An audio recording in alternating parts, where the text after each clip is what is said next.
Labas, Irida. Sveika, Gerda. Mes po pirmosių pertraukos, pirmoje dienoje, kaip jautiesi?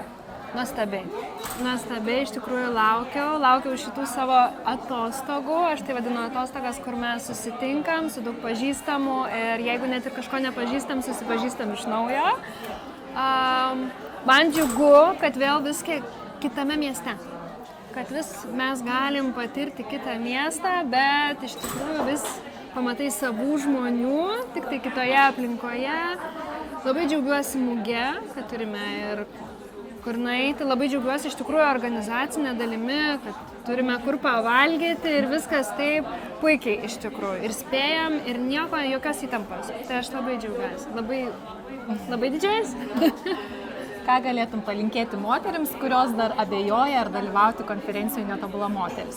Kaip viena lektorė vedėja, net ne lektorė, pasakė, kad mes vis galvojame, o tai ką dar sužinoti, jeigu jau tiek mokomės, prisiminti. Mes čia atvažiuojam prisiminti savus, prisiminti iš tikrųjų savo kelią ir kad būtų dar lengviau eiti tuo savo, būti savimi. Ir žinoma, džiaugtis ir dalintis džiaugsmu. Taigi mes čia pamatom ir apsikabinimų jūrą, ar ne? Taip.